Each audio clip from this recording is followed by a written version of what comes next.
The most dangerous lies are not the ones other people tell you. They are the lies you tell yourself. The lies you whisper in moments of doubt. The lies you cling to when you're scared to grow. The lies you believe because believing them feels safer than facing the truth. You tell yourself you're not ready. You tell yourself you're not good enough. You tell yourself you don't have time, or energy, or opportunity. But beneath those excuses is one hard truth. Your mind lies to protect your comfort, not your potential. Self-deception is the silent killer of growth. It convinces you to avoid responsibility, avoid risk, avoid discomfort, avoid change. It keeps you stuck in cycles you hate, repeating behaviors you know are destroying you. This audiobook exposes the psychology behind those lies, where they come from, why your mind creates them, and how to break the patterns that keep you trapped. Because once you stop lying to yourself, you stop limiting yourself, and that's when transformation begins. Let's begin. Chapter 1. I'm fine. The lie that hides your pain. I'm fine. Two small words, spoken casually, used daily, delivered with a half smile, a shrug, or a quick glance away. To the outside world, it sounds like stability. To the inside world, it's often a shield, a quiet, private collapse hidden behind composure. I'm fine is the lie people tell when the truth feels too heavy, too vulnerable, too revealing. It's a phrase that protects you from questions you don't want to answer, emotions you don't want to feel, and realities you're not yet ready to face. But here's the hard truth. Every time you say, I'm fine when you're not, you choose emotional survival over emotional growth. And survival keeps you alive, but it does not help you evolve. The lie we learn early. Most people don't become emotionally guarded overnight. They learn the lie, slowly, silently. Maybe you were told not to make a scene. Maybe you were raised in an environment where honesty was punished. Maybe you were taught that strength means silence. Maybe the people who were supposed to comfort you couldn't handle your truth. So you adapted. You learned to hold it in, to swallow words before they escaped, to bury emotions before they surfaced. You learned that being honest about your pain made life harder. So you found the safest phrase, I'm fine, and you repeated it so often that eventually you believed it. Denying pain prevents healing. Pain is not the enemy. Pain is information. Pain is the body's and mind's way of saying, something isn't right. Something needs attention. But when you deny pain, when you hide it behind that familiar sentence, the message gets buried, not resolved. Unacknowledged pain becomes tension in the body, short temper, overthinking, avoidance, lack of motivation, self-doubt, quiet sadness, mental exhaustion. People say, I don't know why I feel this way. But the truth is, nothing heals when it is hidden. Ignoring your emotions doesn't erase them. It stores them in your mind, in your behavior, in your decisions. Your pain does not disappear just because you refuse to name it. It simply waits for another day to surface. Emotional honesty is the foundation of transformation. Transformation begins with truth, not the polished truth, not the convenient truth, not the version of truth you share with others to appear strong, but the truth you whisper to yourself when a room is silent and a mask can finally fall. Emotional honesty means saying, I'm not okay. I'm overwhelmed. I'm scared. I'm hurting, and I don't know what to do. These are not admissions of weakness. They are declarations of humanity. The moment you allow yourself to feel is the moment you allow yourself to heal. To break the pattern of self-deception, you must create space for honesty, even if it comes out slow, messy, or incomplete. Growth demands truth, and truth demands vulnerability. Why we cling to the lie. People don't say, I'm fine because they're liars. They say it because they're protectors, protecting themselves from embarrassment, from judgment, from rejection, from expectations. You lie to yourself because admitting pain feels dangerous. If you admit you're not fine, you might have to change. You might have to confront something. You might have to face a life you've avoided. You might have to allow someone else in. And sometimes you don't want help.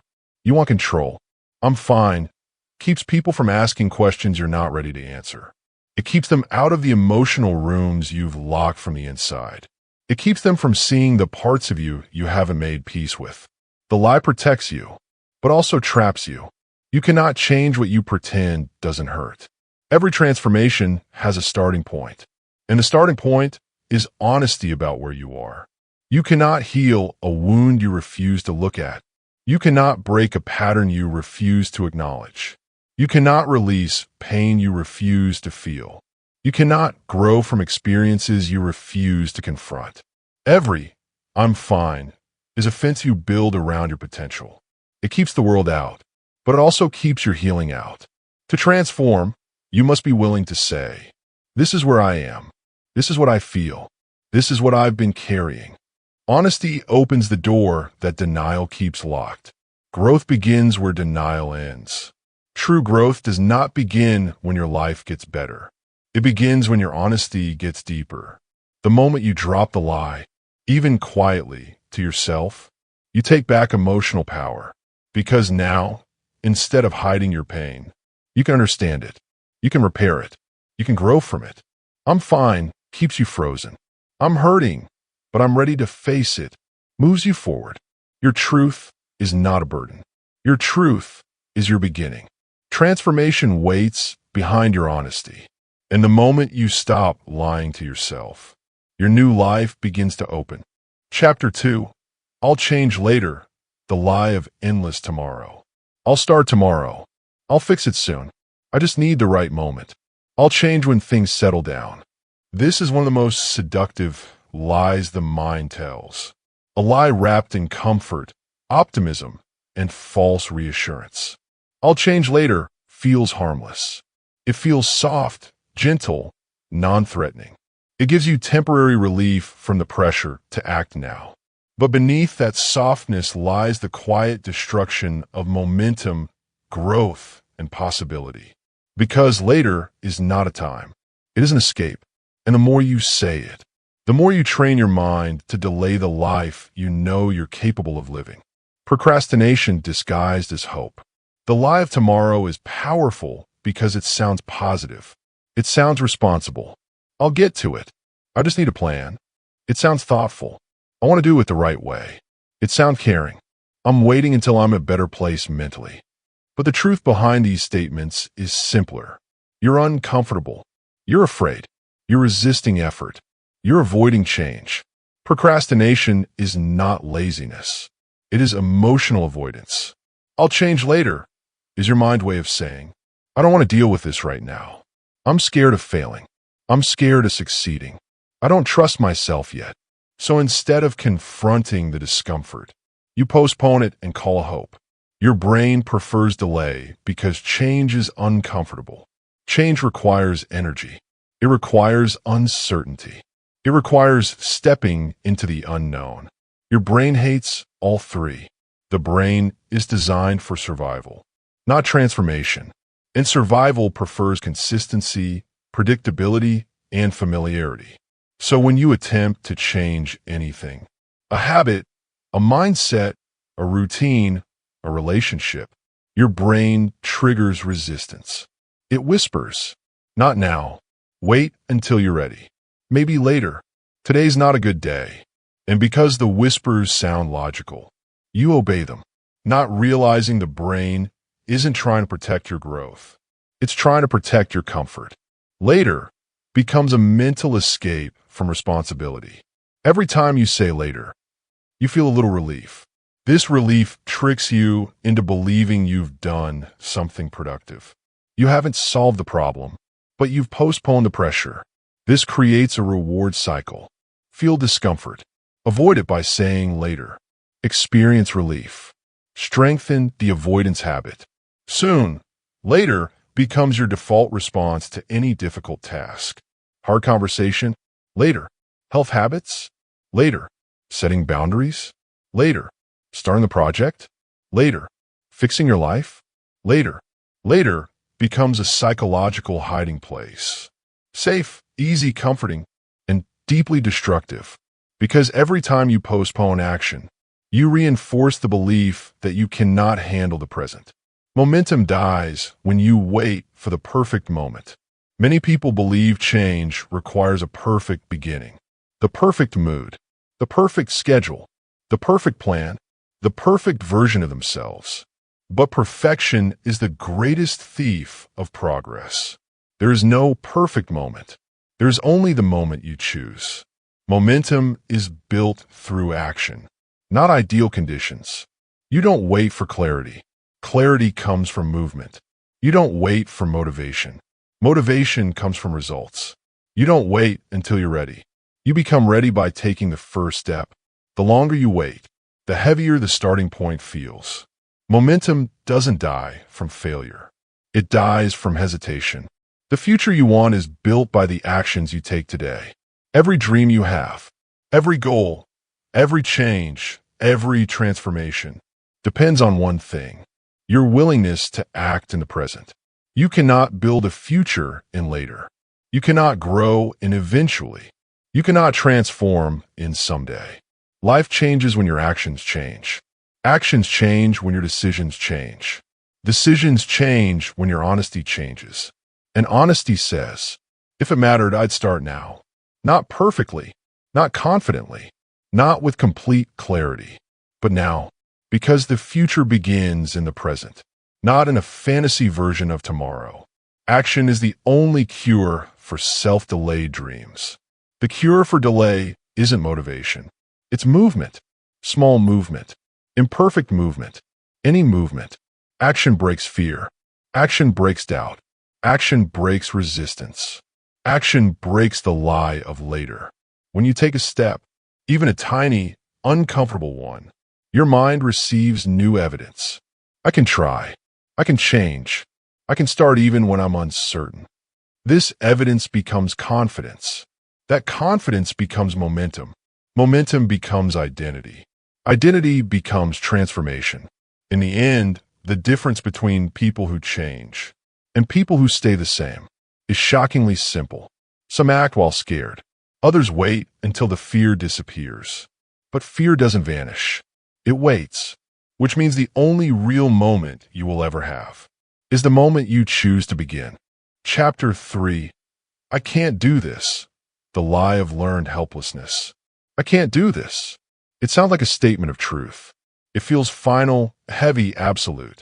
But in reality, it is one of the most powerful lies the mind tells. A lie born not from inability, but from fear, memory, and emotional conditioning. I can't is rarely about capability. It is almost always about comfort, about avoiding the discomfort of trying, failing, struggling, or being seen. The lie of I can't does not reflect your potential. It reflects your past. And until you challenge that lie, your future will remain smaller than your abilities. The lie forms from past failures and old conditioning. No one is born believing they can't. Children try everything: running, climbing, speaking, reaching, experimenting.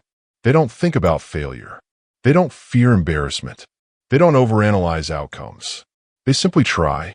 So where does I can come from? It forms through experiences like being criticized when trying, failing in front of others, being told you weren't good enough, internalizing someone else's doubt, living in environments that discouraged risk, repeatedly feeling unsupported, unprocessed emotional pain. These experiences teach your nervous system. Trying is dangerous. Effort leads to humiliation. Failure means something is wrong with me. So instead of risking discomfort again, your brain creates a barrier. I can't. This lie is protection, not truth. The brain generalizes fear into inability. The brain is efficient, sometimes too efficient. If you fail once, the brain wants to save you from similar pain in the future. So it generalizes the experience. I failed at this becomes. I fail at things like this, which eventually becomes. I can't do things like this. Your brain is not trying to limit you. It is trying to protect you. But protection built from outdated pain becomes a prison. You aren't incapable. You're conditioned. And conditioning can be rewritten. Most can't statements are actually won't statements. When you say I can't, you usually mean I won't start. I won't risk failing. I won't feel uncomfortable. I won't face judgment. I won't confront my fear. I can't gives you emotional relief. I won't tells the truth. And the truth is powerful. Because once you recognize I can't is a choice, not a fact, you can make a new choice. You can shift from avoidance to possibility. Ability grows through repeated attempts, not confidence. Most people wait for confidence before they try. But confidence isn't the starting point. It's the result. You don't gain confidence and then take action. You take action and then gain confidence. Every skill you have today was once something you learned through repetition. Walking, talking, reading, decision-making, problem-solving, communication. You didn't succeed because you were confident. You became confident because you kept trying. Ability is built, not gifted. You don't need belief to begin. You need willingness. I can't shrinks your identity. Every time you say I can't, you reinforce a limited self-image. You reduce yourself to your past, your fear, your old failures, your inherited beliefs, your comfort zone. Identity is shaped by repetition. And the more you repeat the lie, the more real it feels. Eventually, you stop questioning it. You stop challenging it. You accept it as truth. But your identity is not a fixed structure. It is a living system that evolves through your choices. Challenge the lie, and the identity begins to shift. You become capable by doing the thing you fear. The only way to break learned helplessness is through action, small, consistent action. Action teaches your brain. This isn't as dangerous as I thought. I can handle discomfort. I am capable of learning this. I can survive failure. I can grow. Each small attempt rewires your mind.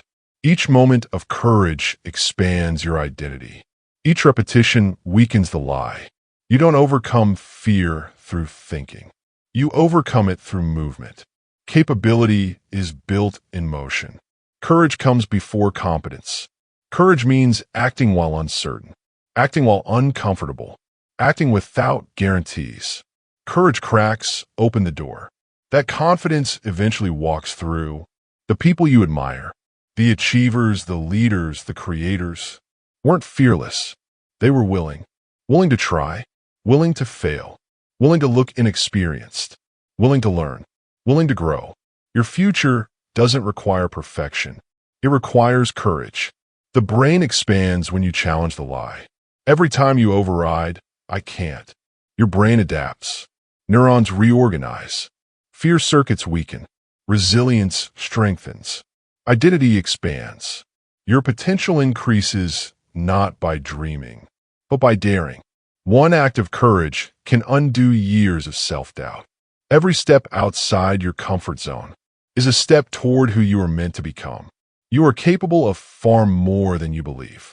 The lie of I can't is loud, but your potential is louder. You're not limited by your past. You're not limited by old conditioning. You're not limited by fear.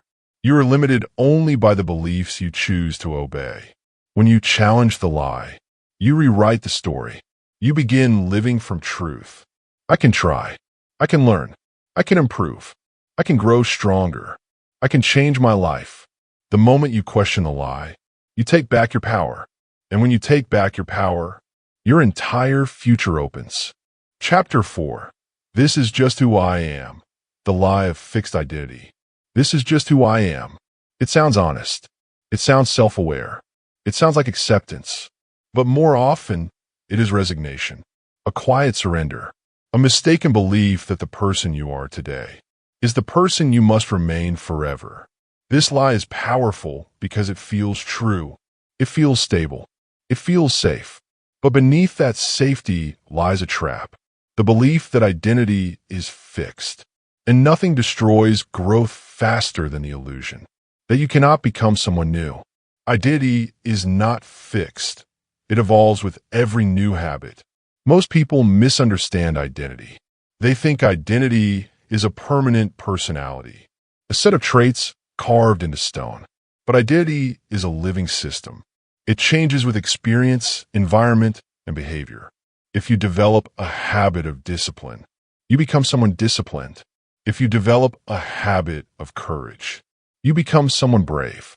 If you develop a habit of learning, you become someone capable. Identity reflects actions. Actions reflect choices. Choices reflect beliefs. Identity evolves every time you practice a new behavior. The idea that this is just who I am ignores one of the most important truths of human psychology.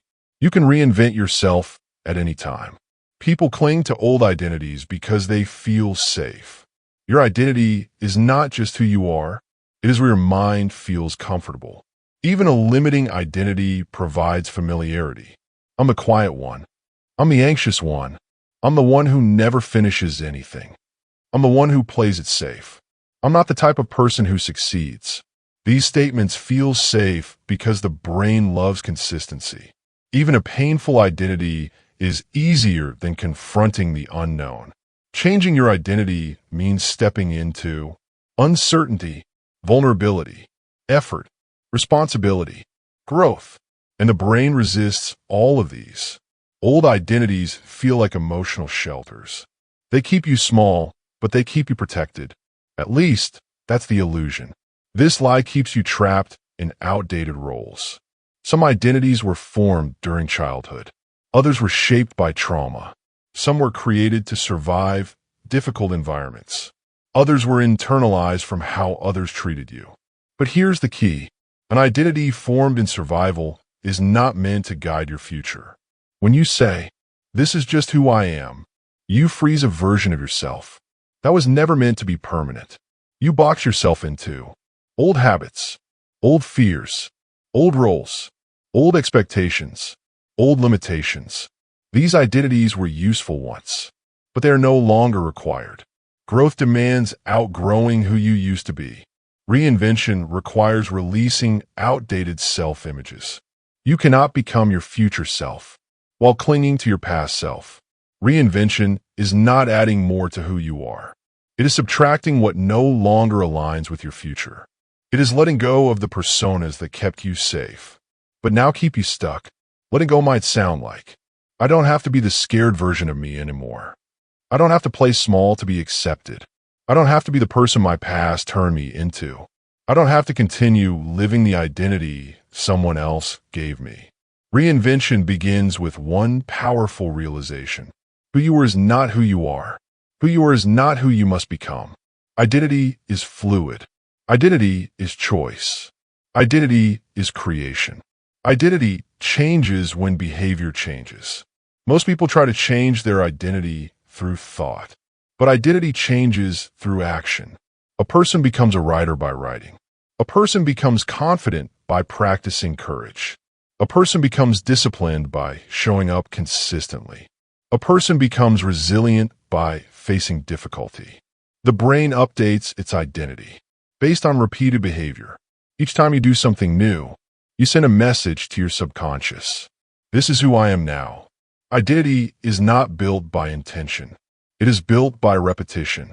Your identity should match your future, not your past. When you say, "This is just who I am," you anchor your identity to your past. But your future requires a different version of you. A version who thinks differently, acts differently, believes differently, chooses differently. Ask yourself, what identity does my future require? What version of myself would create the life I want? What traits does my next level demand? What habits match my future, not my history? Your future self is calling, not to remind you of who you've been, but to reveal who you can become. You are not who you were. You are who you decide to become. Identity is a decision. Every day you decide whether to act from fear or courage, whether to stay small or grow, whether to repeat the past or create something new, whether to accept old labels or choose new ones. No one is trapped in their identity, but many people are trapped in a belief that identity cannot change. You can reinvent yourself at 20, 40, 60, or 80. There is no deadline on transformation. Your identity is not your biography. It is your blueprint. and you're allowed to redesign it. You can become anything you are willing to practice. This is the truth the lie tries to hide. You're not fixed. You are not defined forever. You are not the same person you were 5 years ago, and you won't be the same person 5 years from now. You can become stronger. You can become wiser. You can become more confident, more disciplined, more grounded, more alive. You can become someone your past never imagined. Transformation begins the moment you say, "This is who I used to be, but it is not who I am becoming." Your identity is not your limitation. It is your creation. Chapter 5, I don't have time. The lie of misaligned priorities. I don't have time. It's one of the most convincing lies you tell yourself. It feels factual, responsible, even unavoidable. It makes you believe your schedule is the barrier. Your obligations are the problem. Your circumstances are the limitation. But the truth is simple, uncomfortable, and transformative. Lack of time is rarely the issue. Lack of alignment is. Time is not something you find. It is something you allocate. And what you allocate time to reveals what you value, what you fear, and what you're unconsciously choosing to avoid. I don't have time is not a time problem. It is a priority problem, a truth problem, a self-awareness problem. And until you confront that truth, you will stay stuck in patterns that drain your potential. Time isn't the enemy. Your choices are. You have the same 24 hours as everyone else. The achievers, the dreamers, the creators, the disciplined, the focused. The difference is not time. The difference is decision-making. When you say, "I don't have time to exercise," you mean, "I'm not prioritizing health over comfort. I don't have time to pursue my dream." Means, "I'm choosing short-term convenience over long-term growth. I don't have time to rest." Means, "I don't know how to honor my own needs. I don't have time to change." Means, "I'm avoiding the discomfort of change." Time reveals truths we don't want to face. Because when you examine your time honestly, you see what you've chosen and what you've avoided. Self-deception hides the truth about what you value. People often say they value growth, discipline, relationships, health, success. But when you study their time, a different story appears. If you value health, but spend hours on your phone and none on movement, your time reveals the real value. Comfort. If you say you value dreams, but spend evenings numbing yourself with distractions, your time reveals the real value. Avoidance. If you value peace, but fill your day with noise, chaos, and urgency, your time reveals overstimulation. The lie hides these uncomfortable truths because admitting "I don't have time" sounds better than admitting "I'm choosing something else." I'm avoiding effort. I'm afraid to start. I don't trust myself to follow through. Time doesn't lie.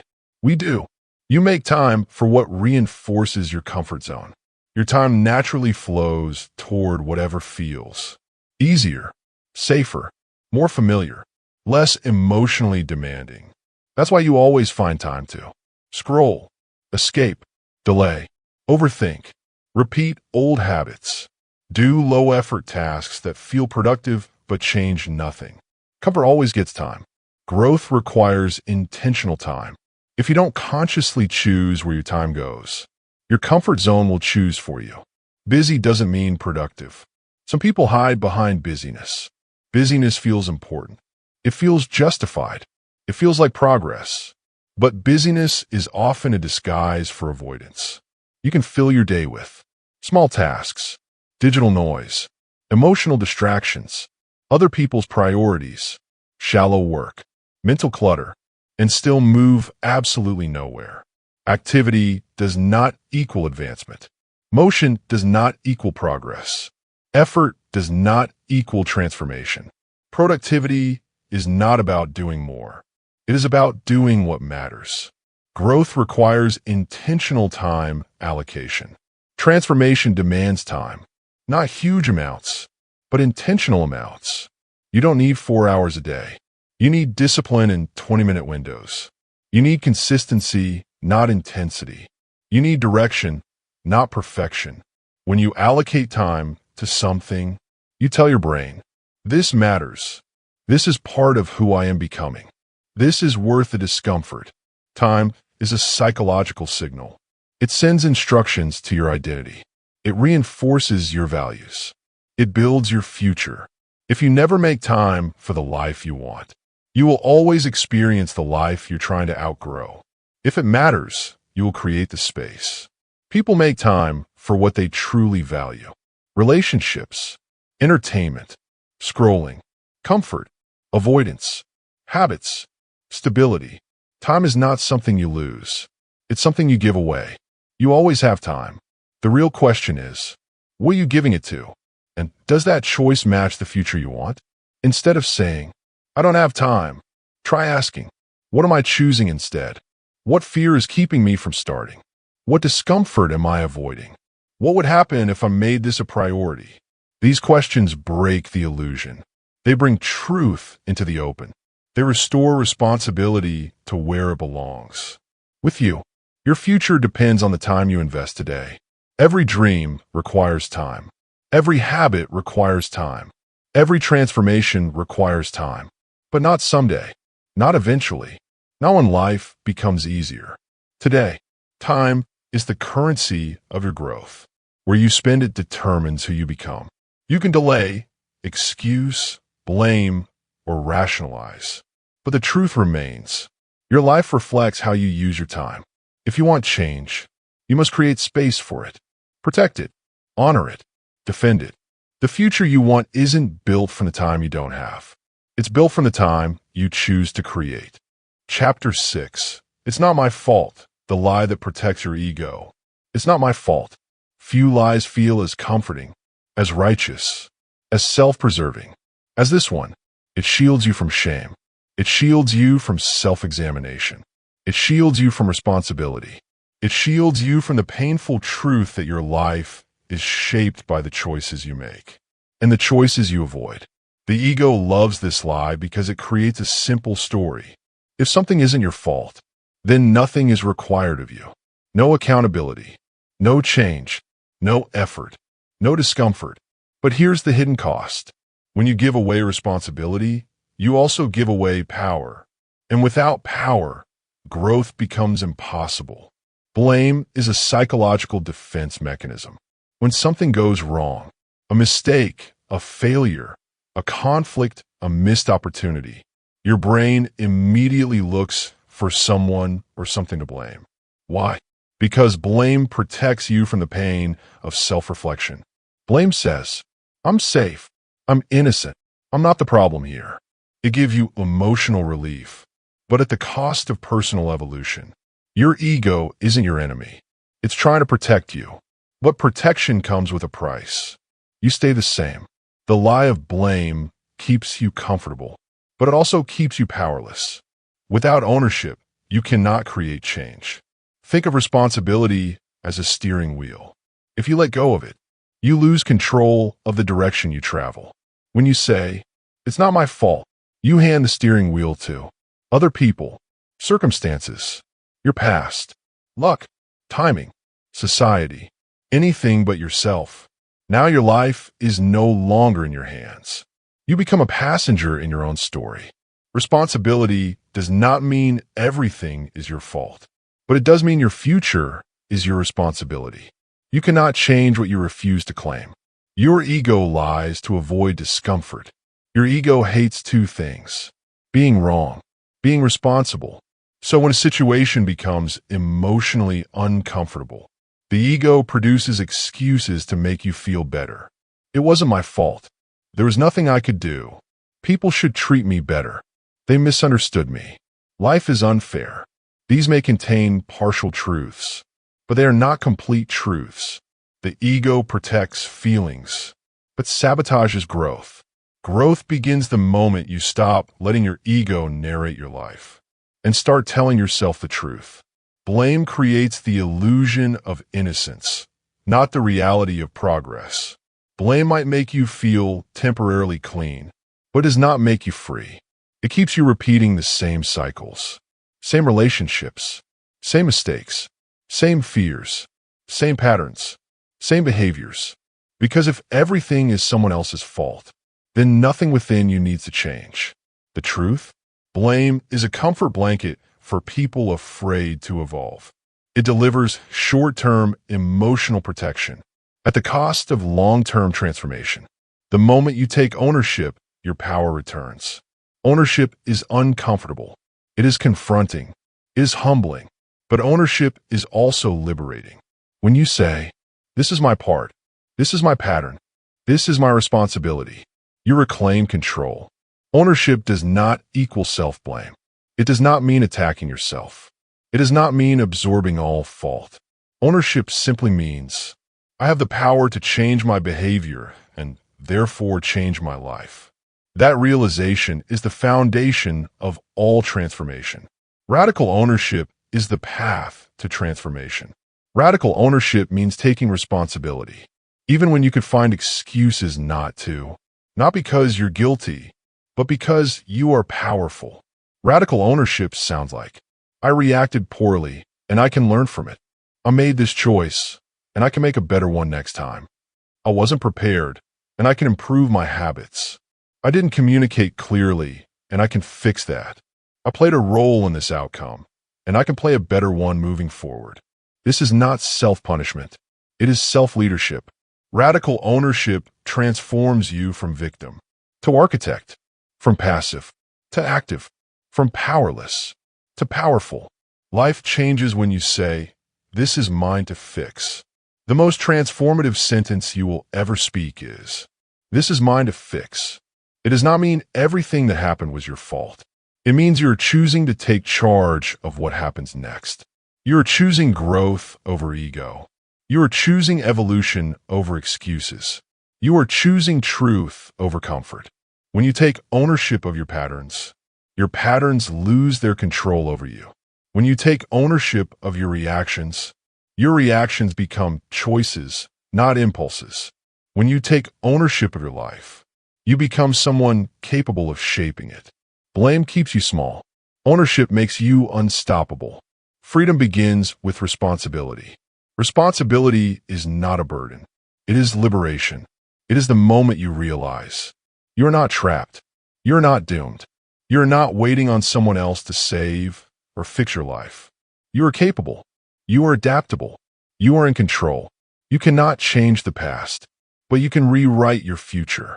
And that power begins the moment you stop saying, "It's not my fault," and start saying, "I'm responsible for what I do next." This is where transformation begins. This is where the old you fades. This is where the new you emerges. Chapter 7. If I ignore it, it will go away. The lie of avoidance. Avoidance is one of the most subtle forms of self-deception. It doesn't shout.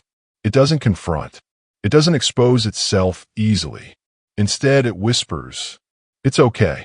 Don't look at that right now. You don't need to deal with this today. Maybe it'll just disappear." It feels gentle, protective, comforting, as though ignoring a problem will somehow soften it. But avoidance does not dissolve reality. Avoidance delays it. And in that delay, problems grow. The lie, "If I ignore it, it will go away," is a psychological escape hatch. A temporary relief that becomes long-term destruction. Avoidance is emotional self-deception. People don't avoid problems because they're weak. They avoid problems because they're scared. Scared of discomfort. Scared of confrontation. Scared of change. Scared of loss. Scared of responsibility. Scared of the truth. Avoidance is not laziness. It is fear wearing a calm face. When your brain senses an emotional threat, a difficult conversation, a painful memory, a decision, a responsibility, it pushes you toward anything that preserves comfort. Distractions, busyness, excuses, numbing, denial. Avoidance becomes a way to regulate anxiety. The problem? It regulates anxiety now, but amplifies it later. Problems grow in silence and avoidance. A problem you examine becomes clearer.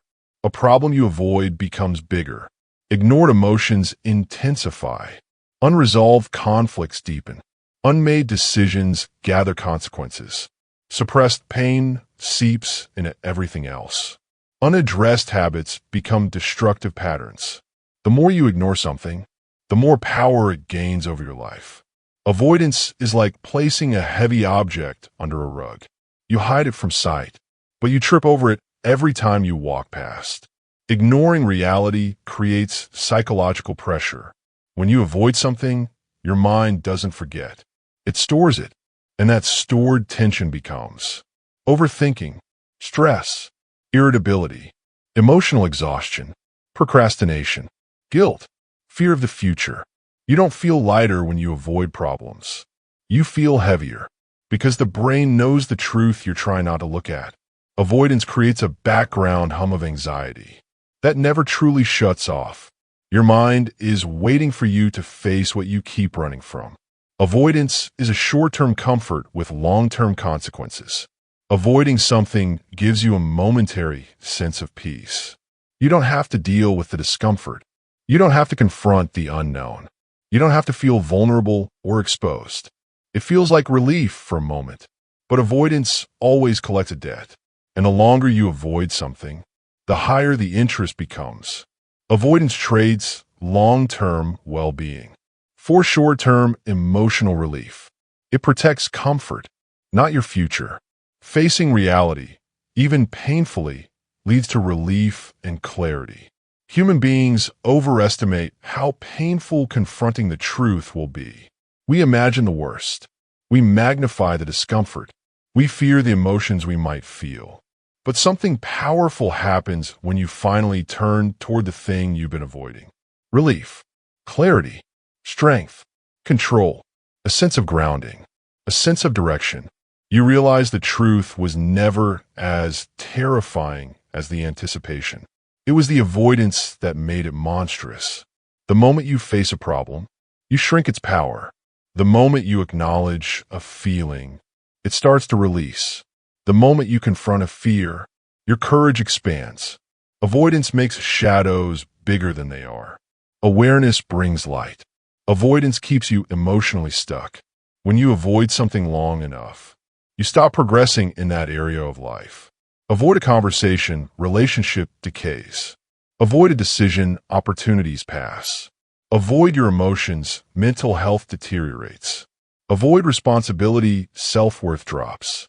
Avoid growth, life becomes stagnant. Growth requires participation. Avoidance is non-participation. You cannot build a better life when you keep refusing to open the door to it. Courage is built through small acts of confrontation. You don't overcome avoidance through force. You overcome it through micro-courage. Sending the message you've been delaying. Telling someone the truth you've been holding. Admitting what you really feel. Starting the task you fear.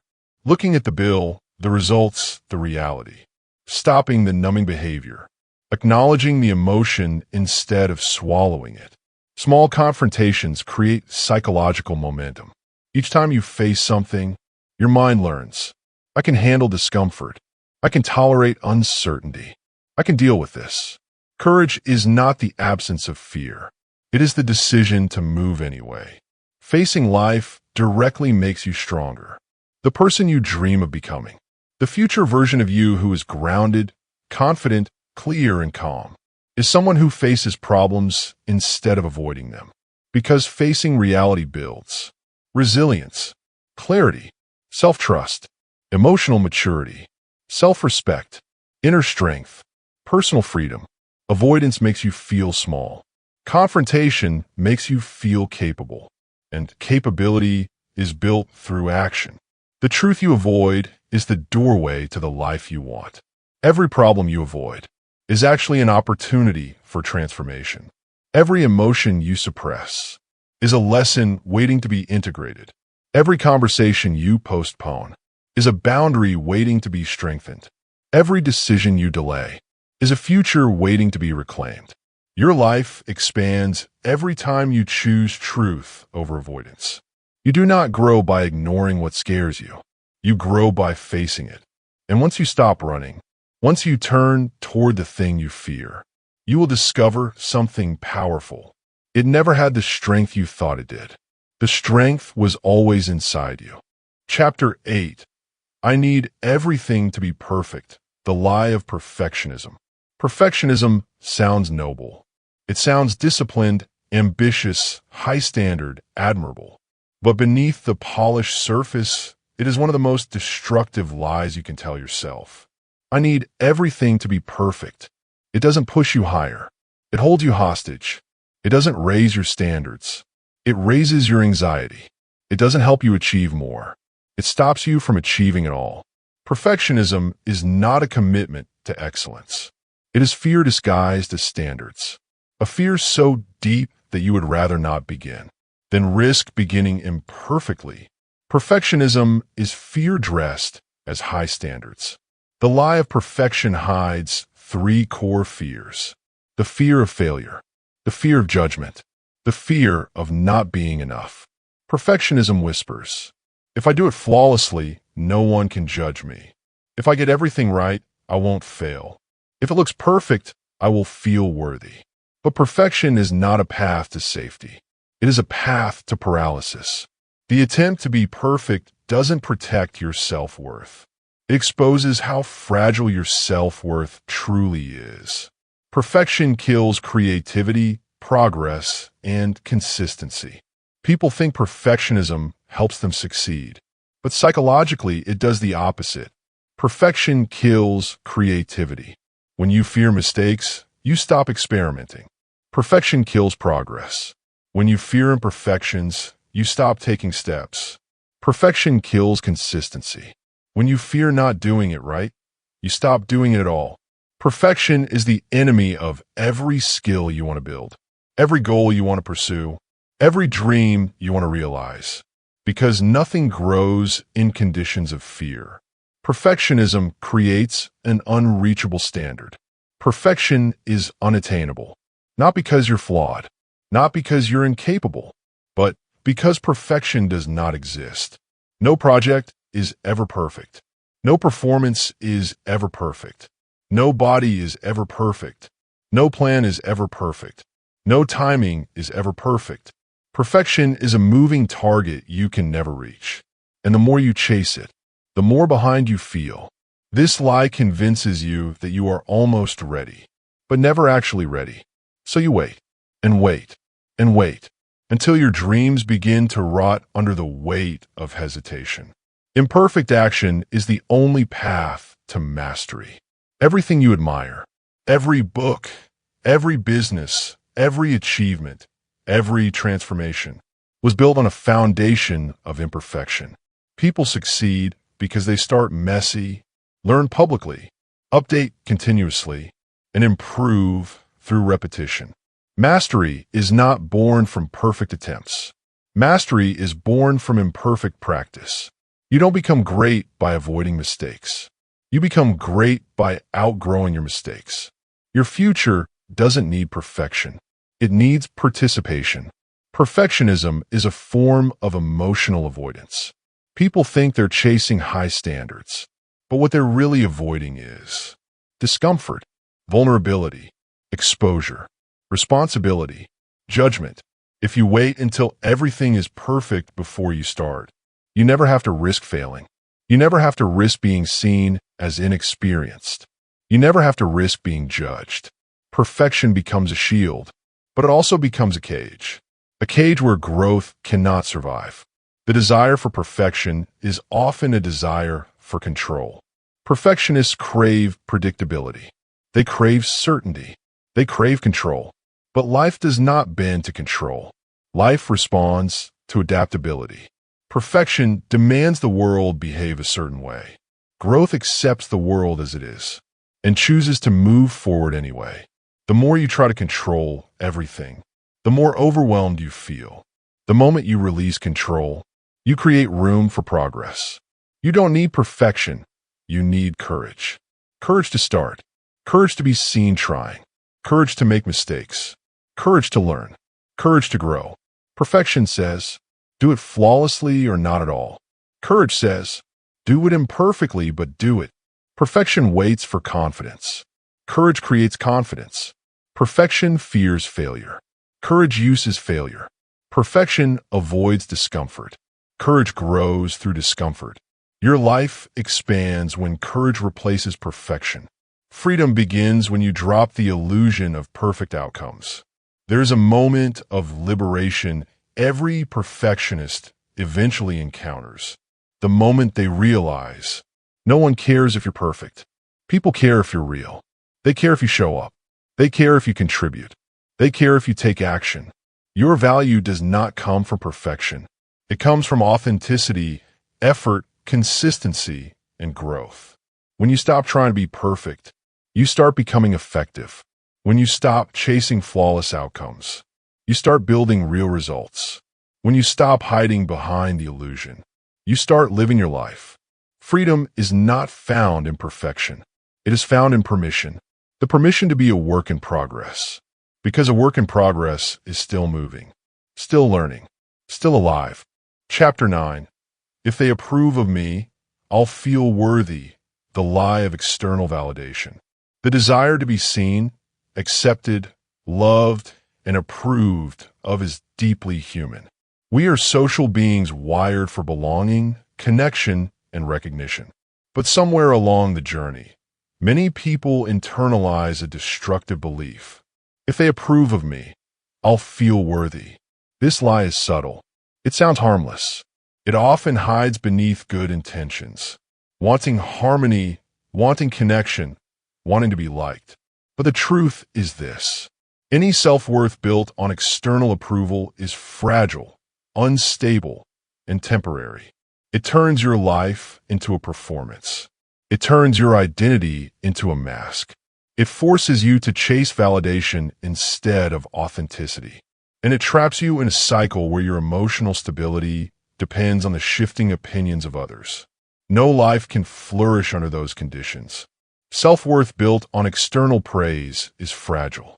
When you rely on approval to feel worthy, you create a psychological trap because approval is inconsistent, unpredictable, subjective, biased, conditional.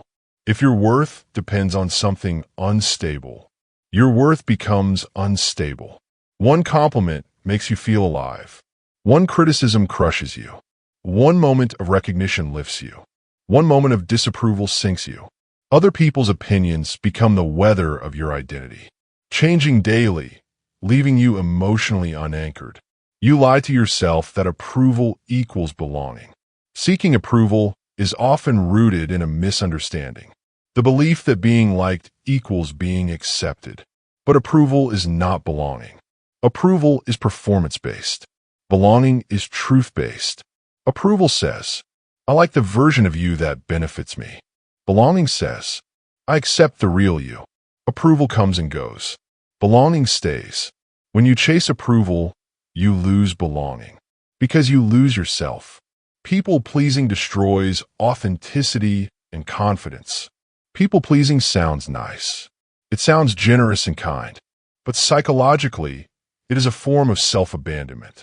When you're focused on pleasing others, you silence your needs.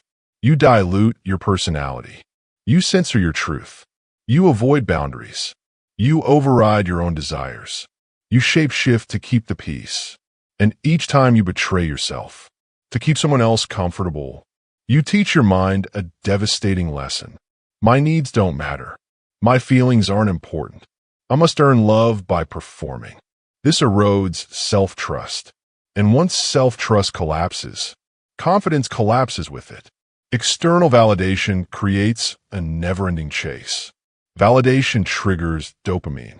Praise makes you feel momentarily powerful, but the feeling fades quickly. And like any short-term reward, you crave more. So you begin chasing. More likes, more attention, more approval, more reassurance, more validation.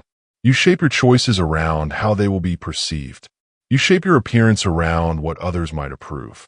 You shape your identity around others' expectations. You stop living for yourself and start living for applause. This is how people lose their lives. Without even noticing, the opinions you chase are usually from people who don't even know you. Ironically, the people whose approval you crave most are often the people who understand you least. Strangers, acquaintances, superficial relationships. family members projecting their own fears, friends who only know parts of you. As humans, we tend to give our power to people who don't hold our truth. But someone else's opinion cannot define your worth when they do not carry your story. Real transformation comes from internal validation. Internal validation is not arrogance. It is self-respect. It is the ability to say, I trust myself. I believe in my decisions. I don't need permission to grow. My worth is not up for negotiation. Internal validation is built through honoring your boundaries, following your goals, showing up for yourself, keeping your promises to yourself, accepting your imperfections, expressing your authentic needs. When you validate yourself, external approval becomes a bonus, not a necessity. You enjoy it, but you don't depend on it. You become unstoppable when you stop seeking permission. When you stop asking for permission, your life widens. Your choices expand. Your power multiplies because now you are living for alignment, purpose, growth, truth, impact, values, not applause.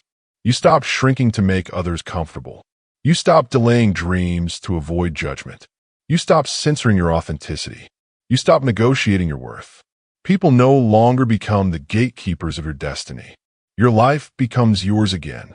The hardest, but most liberating shift you'll ever make. Breaking the lie of external validation requires emotional courage. It means accepting. Not everyone will like you. Not everyone will understand you. Not everyone will approve of your choices. Not everyone will applaud when you grow. But those who are meant for your life will never require you to shrink to fit their comfort. Approval is optional. Self-respect is essential. When you validate yourself, you walk differently. You speak differently. You decide differently. You live differently. And something incredible happens. The world starts responding to the strength you radiate, not the weakness you hide. You become magnetic, not because you seek approval, but because you no longer need it. This is the power of internal worth. This is the life waiting on the other side of the lie you have outgrown. Chapter 10. Change is too hard. The lie that keeps you small. Change is too hard. It's the final lie. The lie that sits quietly beneath every excuse, every hesitation, every fear, every delay. It's the belief that wraps itself around your potential like chains, soft enough to ignore, but strong enough to hold you in place. People don't stay stuck because they lack capability. People stay stuck because they believe change exceeds their strength. But the truth is far simpler, far more human. Change is uncomfortable, not impossible. Change is unfamiliar, not unmanageable. Change is challenging, not unachievable. The lie of difficulty keeps you small. The truth of possibility sets you free. The brain lies to avoid effort and emotional risk. Your mind is wired for efficiency and survival. It avoids anything that requires extra energy, uncertainty, or emotional exposure. So when you try to improve your life, start a new habit, pursue a goal, heal a wound, make a change, your brain immediately resists. Not because you're incapable, but because your brain interprets all change as danger. The resistance sounds like, this is too hard. You won't be able to maintain this. You'll embarrass yourself. You don't have what it takes. Stay where you are. It's safer. These thoughts feel like truth, but they're nothing more than ancient biological programming, trying to preserve the familiar. Your brain is trying to save you, but it's saving you from a future you actually want. Your brain overestimates the difficulty and underestimates your strength. Humans naturally exaggerate the hardness of what they haven't done yet. We imagine the most challenging version of the task, the most painful version of the process, the most overwhelming version of the journey. But once you begin, reality reveals something different. The task is manageable. The fear shrinks. The discomfort becomes tolerable. Your ability expands. Your resilience increases. Your momentum grows. Most difficulty is psychological, not actual. Change feels hard because you haven't done it yet, not because you can't do it. Growth is built through small, consistent upgrades, not dramatic overhauls. People imagine change as a massive, intimidating transformation, a sudden, sweeping reinvention, a complete overhaul of identity, habits, and life. But that is not how real change works.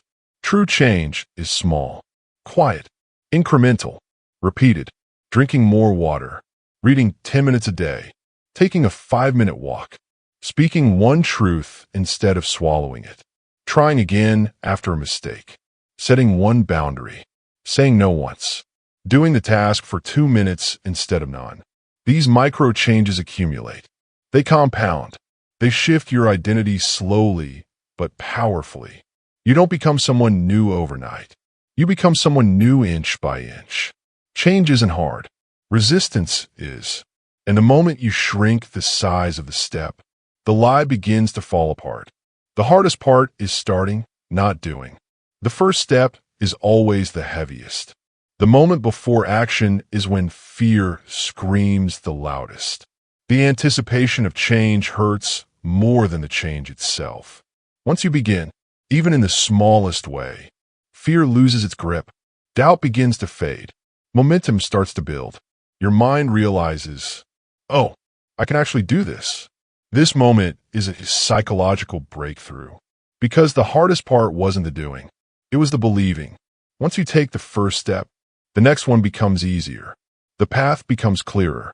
The process becomes familiar. And what once felt overwhelming becomes part of your identity. Effort doesn't break you. Avoidance does. People fear effort because they think it will drain them. But avoidance drains far more. Avoiding decisions. Avoiding truth. Avoiding responsibility. Avoiding growth. Avoiding discomfort. Avoidance traps you in a cycle of anxiety, guilt, stagnation, self-doubt, disappointment, frustration. Effort builds confidence. Effort builds capability. Effort builds momentum. Effort builds worthiness. Effort builds identity. Effort is not punishment. Effort is liberation. You are capable of more than you have allowed yourself to believe. The lie change is too hard collapses the moment you recognize your own strength. Think of everything you've survived, everything you've adapted to, everything you've overcome, everything you thought would break you but didn't. You're not fragile. You're not weak. You're not incapable. You are underestimating your resilience. Change is not too hard for you. You've simply never been taught how powerful you truly are. The life you want is not on the other side of perfection. It's on the other side of action. People wait for clarity, wait for motivation, wait for confidence, wait for the right moment, wait for the fear to disappear. And in that waiting, life passes. But change does not require perfection. It requires movement, not a leap, a step, not certainty, willingness, not complete strength, just enough strength to begin. Transformation doesn't ask you to be flawless. It asks you to be committed. The life you want is not waiting for a perfect version of you. It is waiting for a courageous version of you. Once you stop believing the lie, transformation becomes inevitable. You can change your life. It is not motivational fluff. It is a psychological truth. Change becomes possible the moment you stop treating it like a mountain and start treating it like a path. Small steps, small wins, small improvements, repeated daily. That is how lives are rebuilt. That is how identities evolve. That is how futures are created. Change isn't too hard. Staying the same is. And once you stop believing the lie, once you see that the challenge is manageable, once you take that first brave step, your transformation is already in motion. Because the only thing that ever kept you small was the story you told yourself about your own strength. And now, you know the truth. You were capable all along. Your mind has lied to you for years, not out of malice, but out of fear.